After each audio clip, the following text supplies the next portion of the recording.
Nandito na nga tayo sa exciting part sa makina ni Wahid dun sa project bike ko na Wave 125. Kung napapansin nyo, nililinisan muna dahil sobrang dumi talaga nitong makina ni Wahid. At pagdating nga sa makina ay isa lang ang pinagkakatiwalaan ko ay ang kumpare ko na yan na si Jetro Laksamana. Simula kasi nang nagmotor ako noon ng 2008, isa lang talaga ang nagkakarga o nagsisetup ng motor ko, siya lang talaga. At located sila dito sa may Quirino Highway, dito sa may ginagawang MRT7. Sa kanan ko ay ayan yung papunta ng Lagro. At pag sa kaliwa ko naman ay ayun yung papuntang San Jose del Monte, Bulacan, at tapat sila ng Bunkers Village Gate 4. Sa part niya nito ay tinulungan ko na siya. Sabi ko ako na maglilinis niyan para makapagpahinga muna siya at makabawas ng labor. Kailangan kasi noy pagdating sa makina noy ay may trusted talaga kayong gumagawa. Sa lahat kasi ng set niya, sa lahat ng naging motor na pinakargahan ko ay sobrang satisfied ako. Kumbaga expert baga. O ta, bago technique niya par?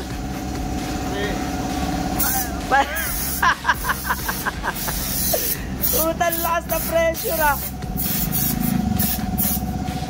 Ang lupit, gas naman yan oy, gas. Ani, tinakuha na naman kayong technique dito ah. Tigas?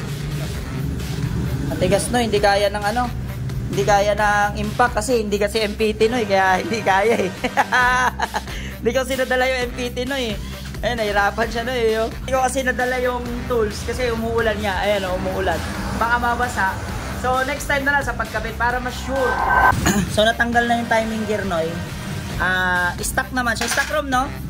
Stock timing gear. So, yan. Cams. Let's see. What's the cams inside? Regrind or racing cams?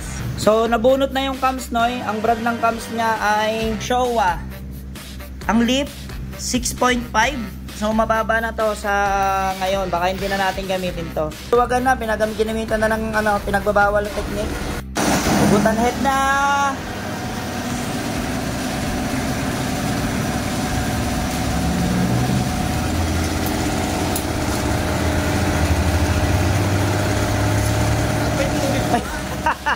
May tubig.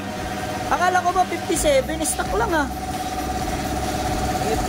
Ang liit. So hindi siya 57, stock lang to.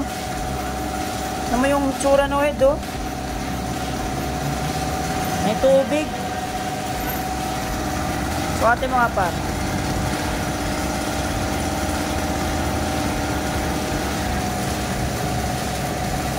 maita eh 54? Ah, 54. So hindi siya stock. Hindi, 54 na stock, 125 eh. Ah, 52? Ang stock, sa 125, sa kanya na 54. Stock up yung ano par, yung, ay par, stock up yung ano, no, yung black, ayan na. Ayaw. Naghalo ang tubig at langis sa loob ng makina. Binabaklas na nga sa may gilid ng crankcase natin.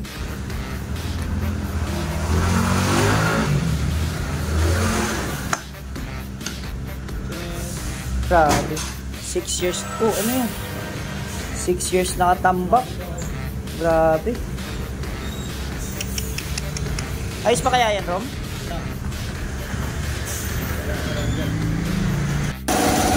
Magneto, kalas.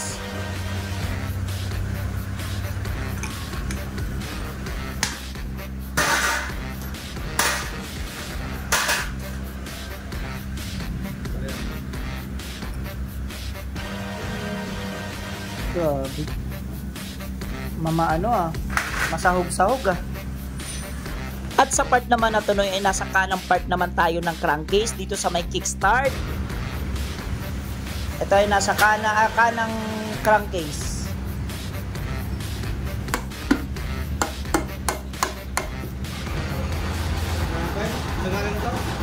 Ha? Oh, na clutch spring. Tatlo. Isa, dalawa, tatlo. Tatlong clutch spring. Chocolate hills ang putik. At ito naman ay bibiyakin na. Ito papunta na tayo sa pagbibiyak talaga. Makikita na natin dito kung naka racing gear ba siya or stock. Charan!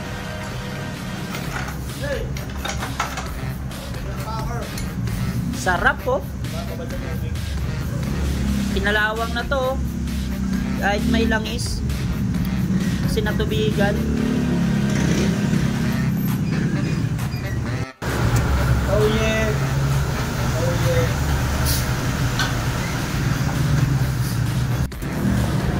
So yun ay nakalas na yung ano, nabiyak na totally. Ayan o. Biyak na. So bali ang bibili natin bukas ano ba to? Black na 57mm. Tapos gearings 124. Tapos forge na connecting rod. Tapos ano pa ba? Valve, yung valve yung ano, yung head na 4 valve. Ano pa ba? Basta yun lang, as of now, ito muna ang ano, pagtsagaan nyo, puro marumi muna. Yan, masarap to, sausaw mo rito yung ulam na yun. Sarap yan. So yung unang mga vlog, sinabi ko noy na 57 to. So hindi siya 57, stock lang yan. 50, ilan to ron? 54? 54mm. Tapos yung mga gearings niya, stock lahat yan. Ito lang, naka-clutch spring lang. To stock lahat, as in lahat stock. So tayo na yung maglalagay ng mga load niyan. Ito yung head niya oh. Stock din. Stock.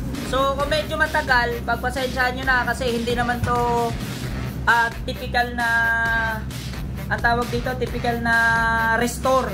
So ito ay build ng performance ng motor. Hindi to yung tipong junk tapos inayos lang, okay na. Ito hindi. Kasama to performance.